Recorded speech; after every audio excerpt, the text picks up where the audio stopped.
Hello, this is Andrea, the engineer whisperer. I want to share something with you that happened recently to me. I was at a networking event and a female leader approached me. She said, Andrea, may I ask you a question? I said, sure, go ahead. So she said, I have been recently promoted into my dream job, but my mom is not happy. Can you tell me why my mom is not happy? I smiled and I said, tell me more. So let me share some of the backgrounds that she shared with me without revealing her identity. So she's a female executive at a large company, a mom of two children, two small children, who a year and a half ago got a job that would lead into this promotion. And in order to get that job, she invited her mom to move closer to where they live so that mom can take care of the kids. She's been working from between 8 and 4:30. However, her commute to work was an hour or an hour plus, depending on the traffic. So really, she had to leave home around 7 or before 7 a.m. and she would get home around 5:30 or 6-ish. Now, I'm sharing this because maybe you are like that female executive and something like and this is how your life is right now as well. So life is going well. Mom is taking care of the children. They have a schedule on Mondays. They are doing art. On Tuesdays, they're doing playground. On Wednesday, they're doing board games and so on. Each day, they are doing something fun and engaging where the kids and grandma are building and developing their relationship. Mom is happy working towards her promotion, and yes, she has a supportive husband. So, grandma is dropping off the kids in the morning at daycare and then picking them up early afternoon and then spending time with them until one of the parents gets home. So that was their life until a month ago, she got her big promotion. Now, she thought that it's going to take her 2 years. So this promotion was a little bit surprising and in a way unexpected and got them by surprise. So what happened is that not just that she got promoted and got more money, but she moved from an hour away to now her work location being 20 minutes, very close to her home. Now she can drop off the kids in the morning and pick them up in the afternoon. And now she could be present at dinner, she could make dinner and have dinner with her family. So she was super excited to tell me that now she could no longer burden her mom, and she was happy to tell her mom that she no longer needs to watch the kids because she got it. She got it under control, and grandma doesn't need to do it anymore. So everything sounds like really fun and positive with this change. However, she says, there's something weird. My mom just started acting weird after my promotion.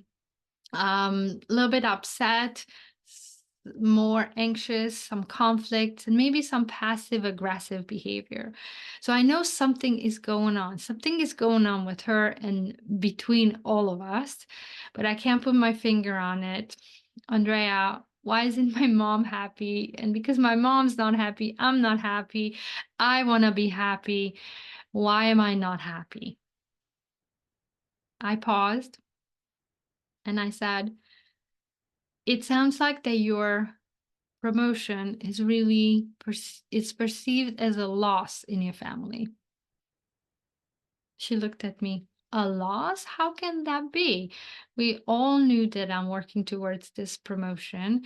I want to climb the corporate ladder. I want to be a high level executive, and my mom has been very supportive in this process. So, how can this be a loss? I said, well, it also sounds like that neither of you were neither of you was really prepared for this change, this promotion, that you didn't have a transition plan that involved you, your mom, and the kids. So thus, everybody's feeling a little bit like they lost something. Yes, your promotion is great and you are successful in your career. However, this change meant losing some things for your mom, for your kids, and I have a feeling for you as well. She looked at me and now she asked, "Tell me more." I said, "Sure." It sounds like that your mom, besides watching the kids, she also enjoyed spending time with them, receiving love for them, and feeling like she was needed, like she had a purpose in the morning to get up and to get out of bed. And maybe right now she's struggling with the question of, okay, so maybe if I'm not needed anymore, do I move back to my home? Do I stay? If I move back, I will sacrifice the relationship that I built with my grandkids and you, of course, my daughter. But really, I think that she's really struggling internally. And I have a sense that she's probably struggling on her own and not talking with you about this. Correct?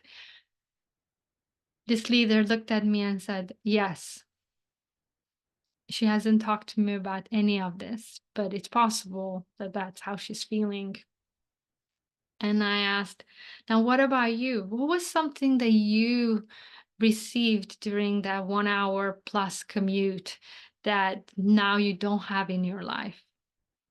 She paused and she said, "Well, I know I used that commute time and being in the car to listen to audiobooks, which I really enjoyed, helped me grow as a leader. And I would connect with my girlfriends, which I'm not doing now because now those 15-20 minutes are just not enough to have a good and deep conversation with someone."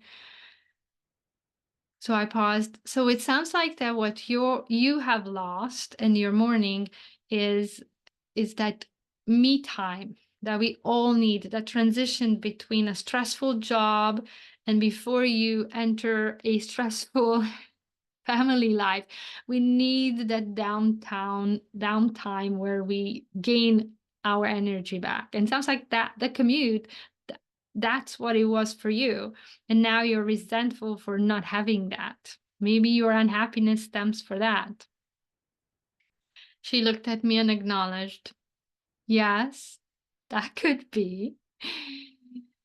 And I said, "It also sounds like the kids didn't just got to hang out with grandma, but they were engaged. They had activities that challenged them, that got them to learn new things, to get curious. And now maybe they're a little bit bored with you because maybe you are not bringing all that creativeness into taking care of them and spending time with them because now you're making dinner, so they're maybe misbehaving and that bothers you." Again, she smiled and said, "Yes, yes, they are." So what do I do about this, Andrea? I said, "Well, it's never too late to create a transition plan, even after a change has happened." So something that you, the steps that you can take right now is sitting down with your family and figuring out, to my best guesses, um, that what are those losses that everybody's feeling. Let everybody share so that everybody hears, and then what is the meaning behind those losses? What do these losses mean to each of you? And then decide what you want to keep. Like, for instance, do you want to have a relationship with your mom? Do you still want your mom to be part of your kids' life? If you do, how often are they going to see each other? When they going to see each other? What are they going to do? So that you can then create a plan where you actually take these decisions and turn them into actions. Now it's almost like you together you are creating a plan to then have this new life with promotion, with the promotion that you have received. And I know that once you start living this new life where everybody knows again their purpose and their meaning and where do they fit in, then that will bring happiness to you, to your mom, and to your kids. She smiled, thanked me, and walked away, and I could see that she was thinking. And I had a good feeling that she will figure out how to create the transition plan for her and her family, because she was a smart, smart female executive. I share this with you because maybe you are going through something like this, where a change happened to you, a positive change happened to you. However, you are feeling these unhappiness, these negative feelings that are showing up, and you don't know what to do with them. So I encourage you as well to look into building your transition plan for you and your family so that any change can be managed while having a manageable transition management. Thanks for listening.